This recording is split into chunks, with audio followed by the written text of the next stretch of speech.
예, 계속해서 욥기 말씀, 오늘은 네 번째로 원더풀 카운슬러라는 제목으로 하나님의 말씀을 나누겠습니다. 여러분, 위로가 필요 없는 사람은 세상에 아무도 없습니다. 누구든 다 위로가 필요합니다. 특히 현대를 살아가는 오늘 우리는 더더욱 그럴 수도 있다고 봅니다. 우리는 위로받지 못하면 어려움을 이겨내지 못합니다. 어려움이 커서 어려움을 이겨내지 못하기보다도요, 그 어려움 가운데 주어지는 위로가 없기 때문에 어려움에서 넘어지는 겁니다. 힘든 상황에 처할 때 위로받지 못한 마음, 그 마음은 더 상하게 되고요, 결국은 낙심으로 멍들게 돼 있습니다. 그래서 위로는 여러분 그저 위로로 끝나는 법이 아닙니다. 우리 영혼을 다시 일어서게 하는 게 바로 위로입니다. 그게 위로의 능력이죠. 위로받은 그 심령은 용기를 얻고요, 무엇이든 헤쳐나가게 되는 법이라는 거죠. 위로에는 능력이 있습니다. 그 위로받은 남편은요, 가족을 위해서 어떤 수고도 넉넉히 감당합니다. 위로받은 아내는요, 가정을 위해서 어떤 희생도 기쁨으로 감내하게 된다는 거죠. 또 위로받은 목사는요, 힘들더라도 용기와 힘을 내고요, 그 목회에 전념하게 돼 있습니다. 위로받은 성도 역시 마찬가지입니다. 때로 어렵고 또 지치는 때가 많이 있지만 그럼에도 불구하고 힘을 내고 용기를 내고 기쁨으로 하나님 맡기시는 사명을 감당한다는 거죠. 위로받은 심령이 다 그렇습니다. 그래서 우리가 서로 위로해야 되는 이유가 거기에 있다는 거죠. 그래서 교회는 또는 가정은, 사회도 마찬가지인데요, 위로의 언어가, 위로의 표현이 또 위로의 말들이 넘쳐나야 하는 겁니다. 여러분 한번 생각해 보십시오. 왜 남편이 축 늘어져 있는가? 왜 아내가 그렇게 신경이 예민하게 곤두서 있는가? 왜 교회가 분위기가 그렇게 어두워졌는가? 다른 데 있지 않다는 거죠. 위로받지 못해서 그런 거라는 거죠. 그래서 여러분, 우리 교회는요, 그리고 또 여러분들은요, 만나는 사람들 누구에게나 참된 위로자가 되길 바랍니다. 위로하는 사람. 하나님께서 우리에게 어떤 직분을 주셨냐? 위로의 직분을 주셨다라는 거예요. 뭐 집사냐 목사냐 뭐 이런 게 중요한 게 아니고요, 하나님 우리를 하나같이 불러주신 직분은 바로 위로의 직분입니다. 참된 위로자, 귀한 위로자들이 다 되기를 바랍니다. 욥기가 들려주고 있는 중요한 메시지, 주제 중 하나가요, 그 위로입니다. 위로.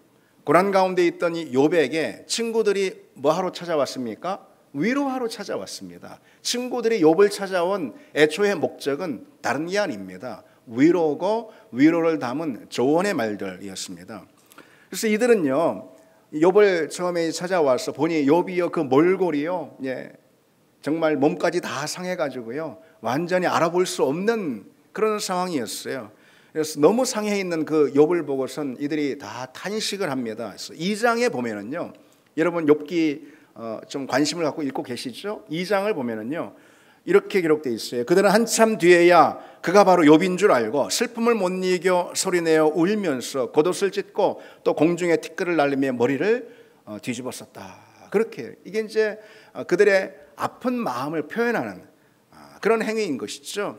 그래서 이들은 욥의 고통을 자신의 아픔으로 여기면서 함께 아파했습니다. 그리고 무려 7일 밤낮으로요, 그러한 마음으로 욥의 그 고통에 함께 아파하는 그런 마음으로 밤낮 7일 동안 욥의 곁을 지키는 걸 볼 수가 있습니다. 그래서 애초에 이들의 위로는요, 참 괜찮게 그렇게 출발이 됐습니다. 이들은 괜찮은 위로자로 그렇게 시작을 했어요. 그러나 시간이 가면서요, 이들이 위로하는 그 말이요, 가르치는 말이 돼버리고요, 그 말들이 결국은 욥의 상처에 소금을 뿌리는 그런 일들을 하게 됐던 거죠. 그게 이제 욥기가 전체적으로 우리에게 보여주고 있는 사실입니다. 지난주에 우리 살펴봤듯이 욥의 친구들에게 없는 게 있어요. 욥의 친구들에게는요, 이 영적인 시야가 없고요, 기다림이라는 태도가 없고요, 그리고 십자가가 이들에겐 무엇보다 없습니다. 그러니 이들이 욥에게 온전한 위로를 제대로 줄 수가 없었던 건 너무나도 당연한 것이었습니다. 그래서 나중에 등장하는 엘리후라는 인물도 있죠. 뭐 별다를 것이 없습니다. 이 엘리바스 빌닷 소발과 뭐 특별한 차이가 이 엘리후에게도 별로 없다라고 말할 수가 있습니다. 이들은 그저 옳은 말들, 나이스한 조언들, 멋진 그런 권면들, 그런 것들만 이 고통 가운데 신음하고 있는 욥 앞에서 늘어놓을 뿐이었습니다. 이 친구들의 그러한 말에요, 욥은 아주 상당히 이 강하게 그 거부감을 드러내는 걸 볼 수 있어요. 상당히 노골적으로 이 친구들의 그러한 번지르한 그런 말들 있잖아요. 그것에 거부감을 욥이 드러냅니다. 그래서 이 욥은요, 자기를 위로한답시고 훈계를 늘어놓고 있는 그런 친구들의 말에 강하게 이 거부감을 드러내는데, 욥기에 욥이 그처럼 친구들의 위로의 조언에 대해서 거절하는 그런 대목이 29절이 훨씬 더 넘습니다. 그 정도로 이 욥의 친구들의 이 위로라고 하는 말들이 이 욥에게 얼마나 이 강렬하게 이 부정적인 반응을 일으켰는지 우리는 확인할 수가 있습니다. 몇 가지 대목만 좀 우리가 살펴보면은요, 이 욥이 자신의 고통에 대해서 막 하소연하잖아요. 그리고서 이제 첫 번째 등장하는 인물이 바로 엘리바스예요. 엘리바스, 빌닷, 소발이 돌아가면서 세 차례 이렇게 욥에게 말하는데, 맨 처음에 이제 엘리바스가 말하죠. 그 엘리바스의 위로라고 하는 그 말이 끝난 즉시 욥이 답하는 답이 있습니다. 이게 6장에 이렇게 기록되어 있어요. 싱거운 것이 소금이 없이 먹히겠느냐, 닭의 알 흰자위가 맛이 있겠느냐, 뭐 이렇게 말썽달썽한 말을 하는데, 이 말은 이제 무슨 뜻이냐면요, 싱거운 것, 소금 없는 음식, 닭의 알 흰자위, 이게 다 뭐예요? 이제 결국은 맛이 없고요, 무슨 맛인지 이 맛도 저 맛도 아닌, 그래서 아무런 영양가나 만족감을 줄 수 없는 것을 의미하는 거예요. 다시 말해서 친구들이 주는 위로나 조언이 바로 그와 같다는 거예요. 싱겁고 공허하고, 너희들이 주는 그 위로라는 건 나한테 아무런 위로도 안 돼. 그런 친구들을 향한 비난이죠, 욥의. 예. 그런가 하면은요, 욥은요, 자기를 위로한답시고 그저 자기들의 지식만 늘어놓고 있는 이 친구들을 향해서 이렇게 비판을 합니다. 이게 바로 오늘 읽은 이제 본문 12장 말씀인데요. 너희만 참으로 백성이로구나. 너희만 참으로 하나님 백성이구나. 예. 너희가 죽으면 지혜도 죽겠구나. 이렇게 말이죠. 예. 나도 너희같이 생각이 있어. 너희만 못하지 아니하다. 너희만 생각이 있냐? 나도 다 알 건 알아. 그런 거죠. 예. 그 같은 일을 누가 알지 못하겠느냐, 이렇게 말합니다. 그러면서 이제 5절에 보면은 평안한 자의 마음은 재앙을 멸시하나 재앙이 실족하는 자를 기다리는구나. 이 말씀은 이제 어떤 의미가 있는 거냐면요, 고난을 겪어보지 않은 사람은 고난당한 자의 고통을 가볍게 여긴다라는 그런 뜻입니다. 그러나 고난은 누구에게나 닥칠 수가 있는 것이기 때문에 그렇게 말이지 남의 일처럼 너희들이 말할 것이 아니다 라고 욥이 그렇게 하소연하고 있는 그런 대목이 바로 오늘 우리가 읽은 본문 말씀이에요. 친구들의 위로가 욥에겐 전혀 위로가 되지 않는다라는 그런 말이죠. 그리고요, 13장에 가면은 또 욥이 이렇게 말합니다. 너희는 다 쓸모없는 의원이라. 내 마음을 좀 위로한다고 찾아온 의원으로 너희들이 찾아왔지만 다 쓸모없어, 이런 뜻이고요. 너희가 참으로 잠잠하면 그것이 너희의 지혜일 것이다. 그냥 차라리 입 다물고 있는 것이 낫겠어, 이런 뜻이죠. 급기야 친구들을 향했어요. 욥이 이와 같은 말을 내뱉습니다. 16장 2절인데요. 이런 말은 내가 많이, 너희들이 하는 그런 말은 내가 많이 이미 들었다. 말이 중요한 게 아니라는 것이죠. 예. 너희는 다 재난을 주는 위로자구나. 재난을 주는 위로자구나. 욥이 그렇게 말하고 있는 걸 볼 수 있어요. 우리는 여러분 어떻습니까? 위로한다고 함부로 판단하고 함부로 말하는 그런 모습들이 종종 있을 수가 있습니다. 내 것이 아니니까, 내 형편이, 내 형편, 내 사정이 아니니까 그저 내가 생각나는 대로 말하고 또 도움을 주려고는 하는 그런 태도들이 우리에게 있다는 거죠. 그런데 그것은 결국은 부정적인 효과만 맺는 그런 경우들이 많이 있습니다. 그리고 여러분 이 사실을 알아야 돼요. 고난이라고 해도요, 어려움과 곤군과 그리고 또 괴로움과 어떤 거라 하더라도요 다 같은 건 아니에요. 내가 볼 땐 비슷한 양상인처럼 보여도요 다 다르다라는 거죠. 이 사람이 당하는 그런 고통, 어려움, 저 사람이 당하는 고통, 어려움, 그것이요 뭐 어떤 거든요, 똑같은 상실의 고통이라 하더라도 사람마다 다 다르다라는 거예요. 그래서 그 진단과 처방을 똑같이 할 수 없습니다. 같은 위로라도요 누구에게는 위로가 되지만 똑같은 형편에 처해 있는 사람이라 하더라도 같은 위로를 할 때 전혀 위로가 안 될 수가 있는 거예요. 그래서 여러분, 실은 좋은 위로자, 좋은 상담자가 되는 것이 그렇게 쉬운 것은 아닙니다. 미국에 팀 켈러라는 그 유명한 목사님이 있는데요, 이분이 이런 간증을 합니다. 목회 초년병 시절에요, 이혼 문제로 힘겨워하는 한 그 여성도를 신방을 한 거예요. 그래서 그 마음에 그 또 사정에 대해서 다 들은 다음에 이 책이 이제 떠올라서 그 책을 이제 소개해 주면 좋겠다 해가지고 어느 목사님의 설교집을 그 여성도에게 소개를 해준 겁니다. 근데 이제 좀 몇 주가 지난 다음에 그 여성들을 이제 교회에서 만났는데 아주 환한 미소를 띠면서 그 책이 날 살렸어요. 그렇게 말해주는 거예요. 아마도 그 책을 읽고 이혼 문제로 또 부부 사이에 어려움이 있었던 그 문제가 잘 해결이 된 것 같습니다. 그래 팀 켈러 목사님은요, 그걸 통해서 굉장히 용기를 얻고 자신감을 갖고선요, 이제 한 1년쯤 지난 다음에 비슷한 문제로 또 힘들어하는 그런 다른 여성도에게요, 똑같은 책을 권해줬던 것입니다. 그런데 그 여성도의 반응은 전혀 달랐습니다. 그 여성들은 나중에 이 목사님에게요, 그 책을 읽으면서 어떤 대목에서는 대단히 헷갈렸고, 이게 맞나? 대단히 헷갈렸고, 또 어떤 대목에서는 상당히 화가 치밀었다고. 아마 어떤 문제로, 이혼이나 아니면은 가정 문제로, 부부 문제로 고민하고 있는 사람에게 어떤 조언을 담은 그런 글들이 또 그 안에 있었겠죠. 그런데 같은 글을 읽고도 그 책이 나를 살렸다고 하는가 하면은 같은 글을 읽고도 대단히 화가 치밀었다고 할 수가 있다는 거죠. 이렇게 비슷한 문제와 어려움을 겪는 이들이라도요, 똑같은 위로나 처방을 우리가 줄 수는 없습니다. 내 생각대로 진단을 내릴 수가 없다는 거예요. 우리는 위로를 한다고 해서 다 그 열매를 맺는 게 아니고 되려 마음의 상처를 안길 수도 있다. 나의 위로의 행위가 마음의 상처를 되려 줄 수도 있다라는 이 사실을 기억할 필요가 있습니다. 그러니까 위로하는 어떤 말도 어떤 행위도 하지 말아야 하는, 아닙니다. 하나님 우리를 위로의 직분자로 세워주셨어요. 우리는 위로의 말을 해야 되고 우리는 위로자들이 되어야 합니다. 그러나 먼저 우리가 기억해야 할 것이 있다는 거죠. 우리가 위로한다고 한 그 말이 되려 상처를 줄 수도 있다는 이 사실을 우리가 기억해야 합니다. 그러할진데 여러분, 그러할진데 아예 잘못된 위로라면 어떻겠습니까?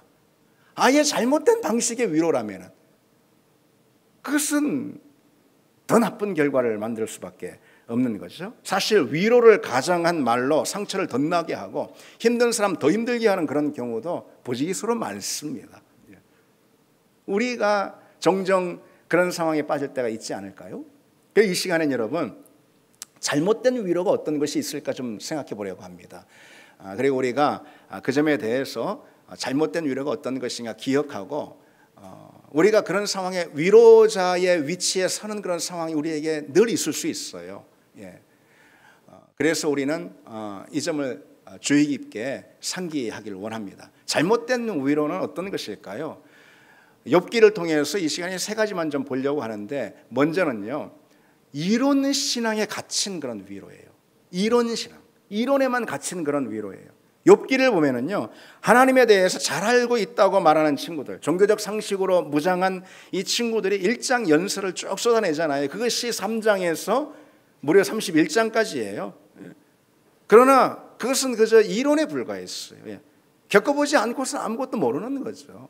겪어보지 않은 사람이, 당해보지 않고 경험해보지 않은 사람이 뭘 알면 얼마나 알겠습니까? 제가 오래전에 서울의 어느 교회 교육전사로 있을 때요, 제가 담당한 그 부서의 부장님이 이제 계셨는데, 그 부장님이 결혼 상담, 부부 상담을 직업으로 갖고 계신 그런 분이셨어요. 그런데 나중에 알고 보니까 그분이 나이는 40대 중반 정도 되는데 사실 미혼이시더라고요. 그래서 제가 그때 이제 그런 생각이 들었습니다. 결혼도 하지 않은 분이 부부 상담을 직업으로 가지고 있는 것이 참 특이하다. 근데 물론 대놓고 말은 하지 않았지만 말이죠. 자신이 배운 상담 이론을 가지고 부부 상담을 하는 것일 텐데, 글쎄 상담을 받는 부부들이, 상담을 받는 그 내담자들이 그분의 미혼 사실을 알게 될 때 어떤 느낌을 갖게 될까, 뭐 이런 의구심이 좀 들었습니다. 물론 뭐 상담이라는 게 전문 영역이기 또 때문에 뭐 내가 알 수는 없지만 말이죠. 어쨌든 무슨 말씀을 드리는 거냐면요, 안 해본 사람은 할 수 없는 공감이라는 것이 있다는 거죠. 예. 겪어보지 않고 당해보지 않았는데 다 공감할 수는 없다는 거죠. 표현은 그렇게 할 수 있을진 몰라도 말이죠. 특히 고통과 상실에 대한 공감은 더더욱 그렇습니다. 자신은 겪어보지 않았으니까 그저 이론으로만, 알고 있는 대로만 말할 수밖에 없는 거예요. 그래서 욥기를 보면은 재밌는 대목이 있습니다. 이 엘리바스가 욥에게 위로와 조언의 말을 한다면서 이렇게 말하는 대목이 있습니다. 우리가 연구한 바가 이와 같으니 너는 들어보라. 5장 27절에 우리가 연구한 바, 영어 성경에 보면은 search 아니면은 뭐 examine 이런 식으로 우리가 연구한 바에 의하면 이와 같으니 너는 한번 들어보라, 이렇게 말하고 있습니다. 고통과 상처를 여러분 책상머리 앞에서 알 수 있는 것은 아니잖아요. 욥의 친구들은 고난에 관한 이론에 대해서는 풍부했지만요, 고난을 겪어본 적은 없어요. 그래서 그런 친구들의 말이 욥에게 어떤 도움과 위로가 되었을까요? 신학자 D.A. 카슨이라는 유명한 신학자가 욥의 친구들에 대해서 이렇게 평가를 합니다. 신학적 지식을 치유가 아닌 상처가 되는 방식으로 사용하는 경우가 있다. 예, 우리 말씀에 대한 지식이나 신앙 지식이나 이런 것들이 있잖아요. 이런 것들을 치유가 되는 방식으로 우리가 위로의 자리에 사용할 수가 있습니다. 그래야 하고요. 그런데 되려 상처가 되는 방식으로 사용하는 경우가 있다는 거죠. 욥의 친구들처럼요. 그래서 뭐라고 말하냐, D.A. 카슨이 그중 하나는 신학적 지식을 고통 가운데 있는 사람에 대해서 무신경하게 적용하는 것이다. 이게 무슨 말이냐면요, 사실 욥의 친구들은요, 고통 가운데 있는 욥에게 주목하기보다 고통에 대해서 자신들이 알고 있는 지식에 집착했습니다. 아니, 친구들이 위로를 하러 왔으면 고통 가운데 있는 욥에게 집중해야죠. 욥을 바라봐야죠. 그런데 그 당사자인 욥에게는 무신경한 채 자신들이 고통에 대해서 뭘 알고 있는지 그것만 막 쏟아내고 있다는 거죠. 그러니 이들의 위로라는 것은 욥이 표현한 그대로 재난을 주는 위로나 다름없었던 것이죠. 욥은 신앙 이론만 늘어놓는 이 친구들에게 이렇게 막 호소를 합니다. 너희가 내 처지가 되면 나도 너희처럼 말할 수 있을걸? 나도 너희에게 마구 말을 퍼부으며 가엾다는 듯이 머리를 내저을 것이야. 나도 입을 열어 여러 가지 말로 너희를 격려하며 입에 발린 말로 너희를 위로했을 거야. 이렇게 16장에 그렇게 욥이 하소연합니다. 그러니까 너희가 내 처지가 되지 않았으니, 그러니 현실과 동떨어진 그런 말들만 하고 있는 거다. 그렇게 말하는 것이죠. 여러분, 그래서일까요? 우리 하나님은요, 우리를 어떻게 다루시냐면요, 우리가 때로 여러 어려움이나 고통이나 시련이나 괴로움이나 환난이나 문제 이런 거를 마주할 때 하나님이 그런 것들을 우리에게 허용하시는 경우가 있다는 거예요. 그래서 우리를 만드십니다. 어떻게 해요? 고통과 상처 가운데 있는 사람에게 진정한 위로자가 되는 그런 사람들을 우리를 빚어가신다는 거죠. 여러분, 행복과 성공, 만족만 있는 사람 있을 수 있어요. 그런 것이 있는 사람이 있을 수 있어요. 그럼 우리는 다 그런 것을 원합니다. 그러나 풍파와 시련을 겪은 사람, 그 사람이 실은 실제로 그 앞에 누가 있든 그를 위로하고 격려하고 보듬어주고 살리고 세워줄 수가 있는 법이죠. 하나님은 우리가 그런 사람이 되기를 원하신다는 거죠. 그래서 때로 우리가 피하고 싶지만, 그러나 우리에게 다가오는 여러 어려움들을 하나님이 허용하실 때가 있다는 것입니다. 하나님이 우리를 부르신 직분이 무엇이기 때문에요? 우리의 직분이 위로자이기 때문에 그렇습니다. 두 번째로, 잘못된 위로가 무엇인지 우리가 생각해 보는데, 그것은 옳은 말만 하는 그런 위로입니다. 여러분 짐작이 되실 거예요. 옳은 말만 하는. 욥의 친구들은요, 옳은 말만 해요. 욥기를 보세요. 욥의 친구들이 막 내뱉는 말들 가운데 틀린 말 하나도 없어요. 하나도 틀린 말 없어요. 그런데 그 말이 과연 어떤 열매를 맺느냐? 욥을 진정 위로하고 욥의 마음을 치유했습니까? 아니잖아요. 상처에 소금을 뿌렸잖아요. 옳은 말만 했는데 그 옳은 말이 맺은 열매는 뭐냐? 상처밖에 없었던 거예요. 그래서 여러분, 우리가 말을 할 때, 우리는 다 말을 하고 살잖아요. 예. 우리가 말을 할 때요, 항상 이 점을 유념해야 합니다. 기억해야 합니다. 우리는 말할 때 종종 내 말이 옳은가 그른가, 내 말이 맞나 틀리나, 주로 그런 생각을 많이 합니다. 그런데 그보다 더 중요한 것은요, 내 말이 과연 어떤 열매를 맺느냐, 이게 훨씬 더 중요하다라는 것이죠. 옳은가 그른가, 예, 틀린가 맞나, 그보다도요, 옳으면 뭐 합니까? 그것이 결국은 그 말이 어느 마음의 밭에, 심령의 밭에, 어느 공동체 밭에 떨어져 가지고선 옳은 말이라고 해도요, 소망을 꺾어버리고, 옳은 말이라고 해도 상처를 헤집어버리는 그런 말이 얼마든지 있을 수 있는 것이죠. 옳은 말인가를 넘어서요, 우리는 내 말이 진짜 위로와 소망이라는 열매를 맺는 그런 말인가, 여러분, 그것을 우리는 늘 유념해야 될 줄 믿습니다. 제가 그런데 종종 말씀드리는 게 있잖아요. 말에 대해서 여러분들에게 말씀을 드릴 때 우리의 말은요, 항상 세우고 살리는 말이 돼야 합니다. 다시 기억합시다. 우리 말은요, 항상 세우고 살리는 말이 돼요. 내 말이 죽이고 무너뜨리느냐, 그걸 점검해야 한다는 거죠. 그래서 내가 옳은 말을 했느냐 보다도 그 말이 어떤 열매를 맺느냐가 중요한 것입니다. 욥은 여기 옳은 말만 해대는 그 친구들을 향해서 이렇게 쏘아붙입니다. 옳은 말이 어찌 그리 고통스러운가? 그렇게요. 예. 너희의 책망은 무엇을 책망함이냐? 그러니까 친구들은 조언을 준다고 하는 말인데 욥에게는 책망으로 들리는 거예요. 예. 그리고 이렇게 하소연합니다. 어찌하여 너희마저 마치 하나님이라도 된 듯이 나를 핍박하느냐? 내 몸이 이 꼴인데도 아직도 성에 차지 않냐? 19장입니다. 그렇게 해요. 예. 친구들의 말은 욥의 상처를 헤집어 놨던 것이죠. 특히 우리는요, 이 신앙이 열심이라 가지고, 하나님에 대한 마음이 열심이 특심이라 가지고요. 그래서 우리가 이런 실수를 범하는 경우가 간혹 있습니다. 하나님께 너무 열심인 나머지 고통 가운데 있는 그 당사자에게도 하나님을 변호하려고 하는 그런 실수, 그건 실수입니다. 그건 어리석은 태도입니다.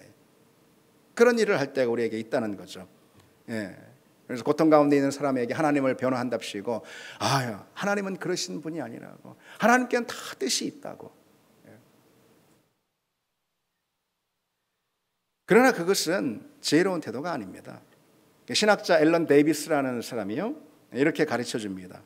위로자의 역할은 하나님을 변호하는 것이 아니다. 고통 가운데 있는 사람 앞에서 하나님을 두둔하려 하는 행위는 우는 아기에게 엄마는 좋은 사람이라고 설명하려는 것과 같다라고 했습니다. 여러분, 우는 아이, 그냥 엄마 앞에서 떼쓰다 우는 아이한테는 뭐라고 해야 됩니까? 아이고, 엄마 때문에 속상했구나, 그래야지. 뭐 엄마는 그런 분이 아니야, 뭐 엄마는 뭐 좋은 분이, 뭐 귀에 들어옵니까?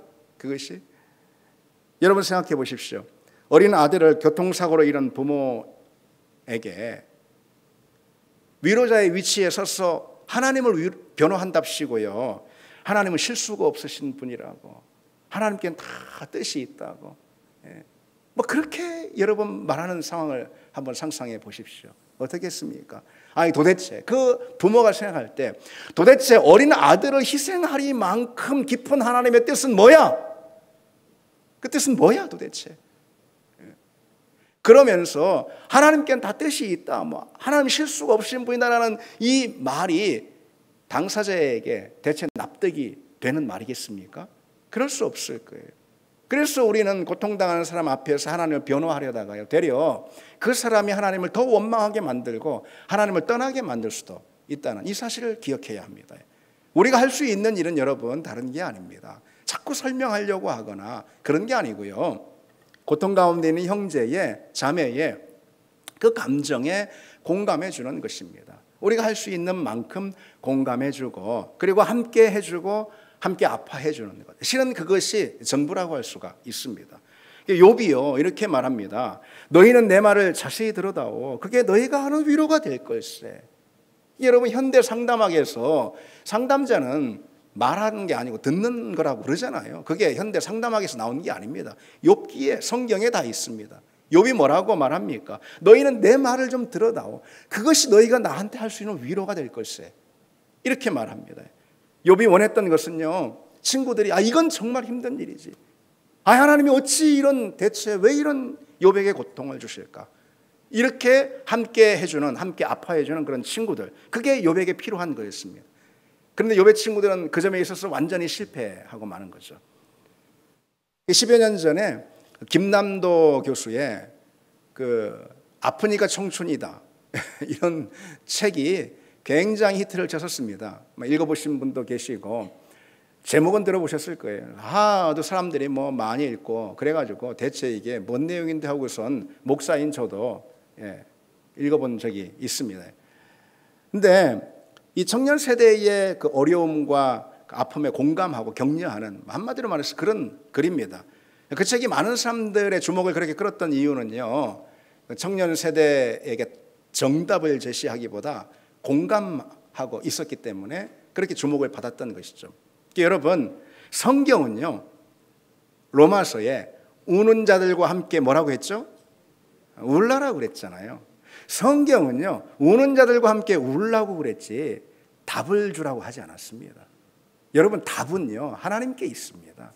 고통과 절망, 어려움과 괴로움, 실현당한 그런 사람들에게 답을 주시는 분은요, 하나님이세요. 우리가 아닙니다. 답은 하나님이 주실 거예요. 그런데 그 하나님의 답이 그에게 주어지기까지 하나님이 우리에게 맡기신 사명이 있어요. 그게 뭘까요? 그의 곁에서 함께하고 그의 곁에서 그의 고통에 함께 울라라는 것, 위로자가 되라는, 그것이 바로 하나님이 우리에게 주신 사명이라는 것입니다. 여러분, 그 사명이 우리에게 있음을 기억하길 바랍니다.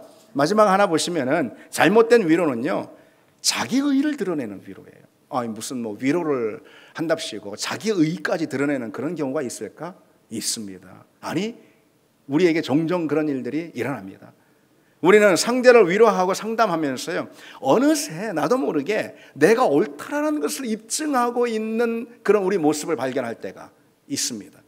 우리가 하는 위로의 말이나 행위들은요, 나도 모르는 사이에 자기 의의를 드러내는 수단으로 변질될 수가 있습니다. 우리가 그 사실을 알아야 합니다.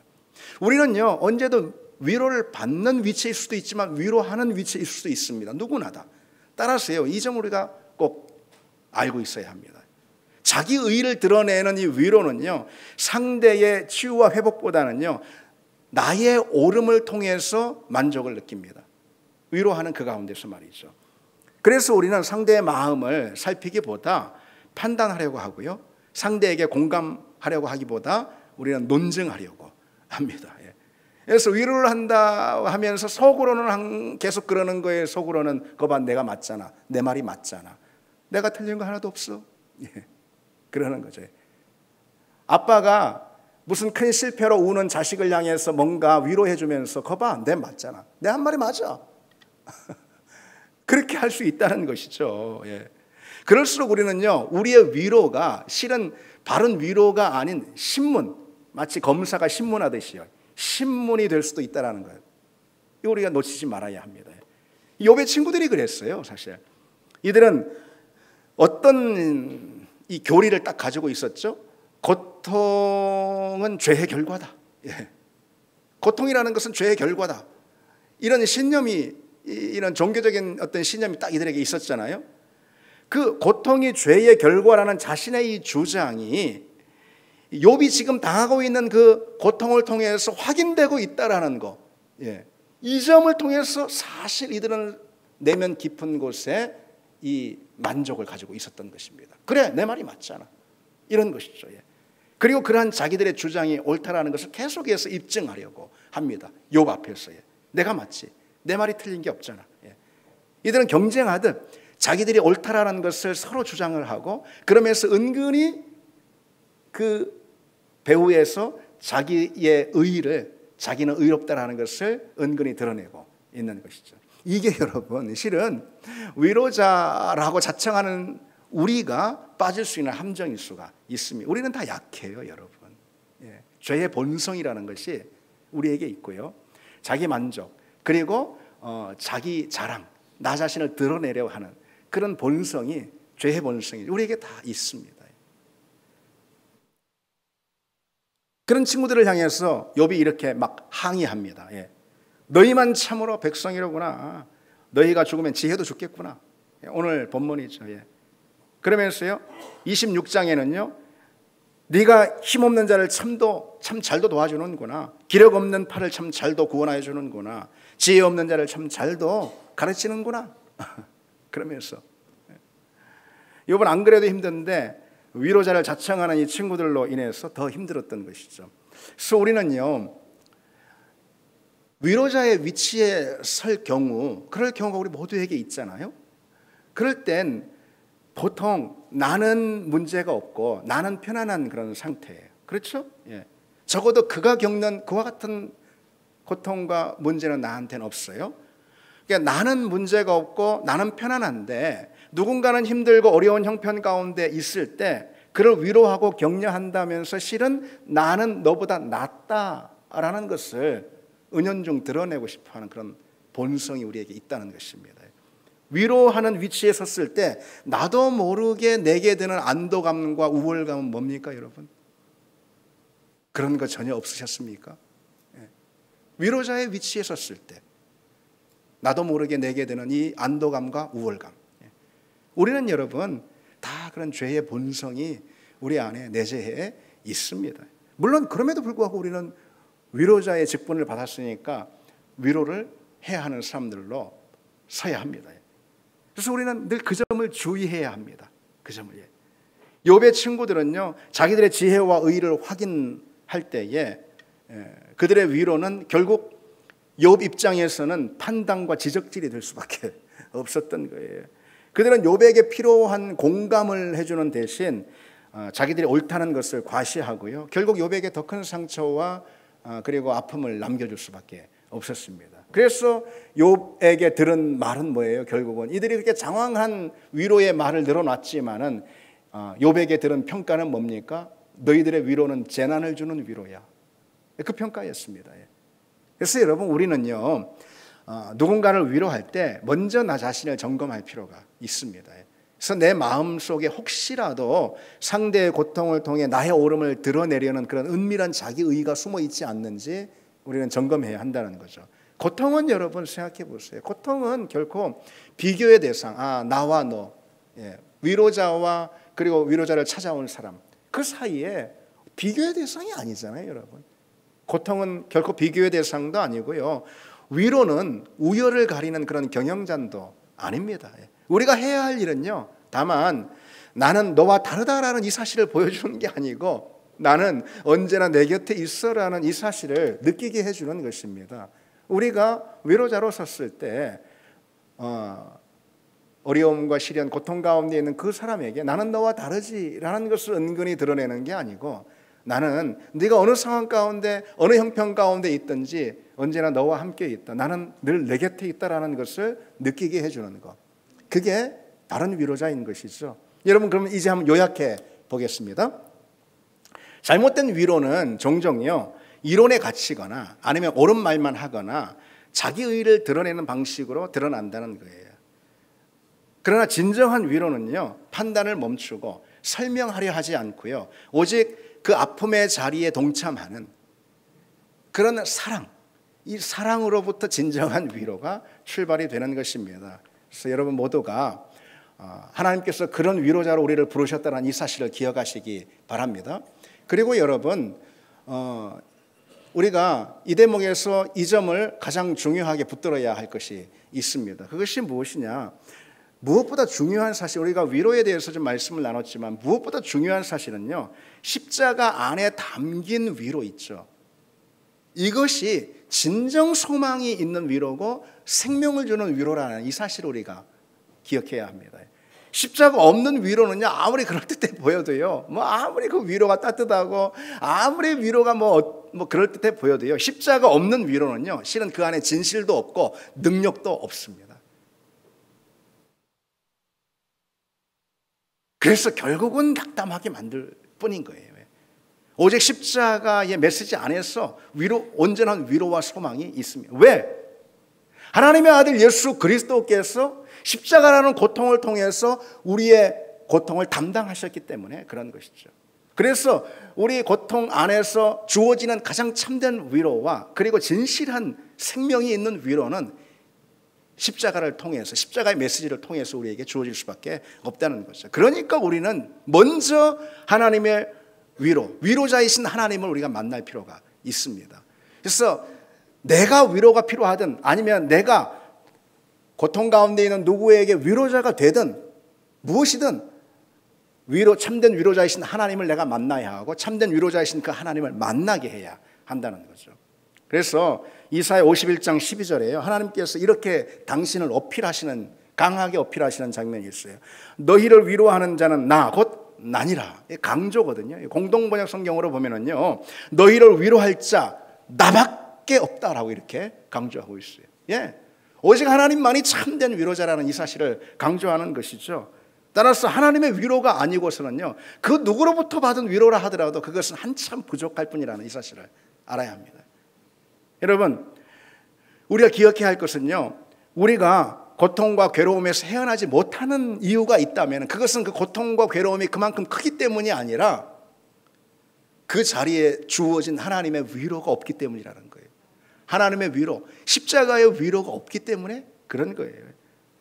하나님의 위로가 임한 사람은요, 고통과 시는 아무리 그게 크다 하더라도 그것이 되려 나에게 복이 되었습니다, 나에게 기쁨이 되었습니다라고 춤추게 된다는 거죠. 대표적으로 다윗이 그랬습니다.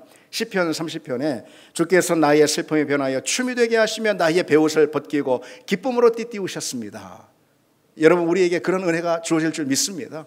그런 은혜를 주시는 분은 참된 위로자이신 하나님밖에 없다는 거죠. 여러분, 우리가 이 사실을 다 믿죠. 구원은 오직 주님께 있습니다. 아멘이죠, 여러분. 구원은 오직 예수 그리스도에게 있습니다.